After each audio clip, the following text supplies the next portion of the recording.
Hi everyone, আশা করি তোমরা সবাই ভালো আছো। এর আগে অবধি আমি তোমাদের পাস্ট কন্টিনিউয়াস টেন্সের নিয়মে যদি থাকে কোনো সেন্টেন্স, সেটাকে কি করে আনসার অর্থাৎ প্যাসিভ ভয়েসে কনভার্ট করবে সেটা শিখিয়েছিলাম। আজকে আমি তোমাদেরকে শেখাবো যে যদি পাস্ট পারফেক্ট টেন্সের নিয়মে কোনো সেন্টেন্স থাকে, সেটাকে কি করে আনসারে কনভার্ট করবে অর্থাৎ প্যাসিভ ভয়েসে কনভার্ট করবে। দেখো, আমি একটা সেন্টেন্স লিখেছি, রাজ হ্যাড কল্ড মি। এখানে রাজ হচ্ছে সাবজেক্ট, হ্যাড কল্ড হচ্ছে ভার্ব, মি হচ্ছে অবজেক্ট। ভয়েস চেঞ্জের বেসিক সিস্টেম কি? অবজেক্ট যেটা আছে সেটা ফার্স্টে যাবে, সাবজেক্ট যেটা আছে সেটা লাস্টে আসবে।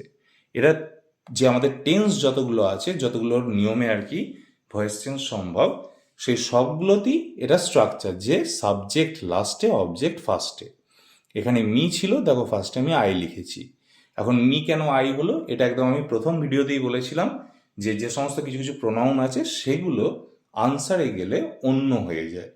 মি এর ক্ষেত্রে আই হয়, কারণ মি এর সাবজেক্ট প্রোনাউন হচ্ছে আই, এবং রাজ যেটা ছিল রাজই বসে গেল। তাহলে অবজেক্ট ফার্স্টে, সাবজেক্ট লাস্টে। এরপর সাবজেক্টের পর যদি হ্যাড থাকে, তাহলে তোমাকেও যেটা অবজেক্টটা ফার্স্টে লিখছো তারপরই হ্যাড লিখতে হবে। হ্যাড থাকলে হ্যাডই হবে, হ্যাভ বা হ্যাজ যেন লিখতে যেও না। হ্যাডের বদলে অন্য কিছু হয় না, হ্যাড থাকলে হ্যাডই লিখতে হয়। এবং হ্যাড লেখার পর নিজে থেকে বিন লিখতে হয়, ঠিক আছে? এবং কোশ্চেনে যে ভার্বটা থাকে তার থার্ড ফর্মটা লিখতে হয়।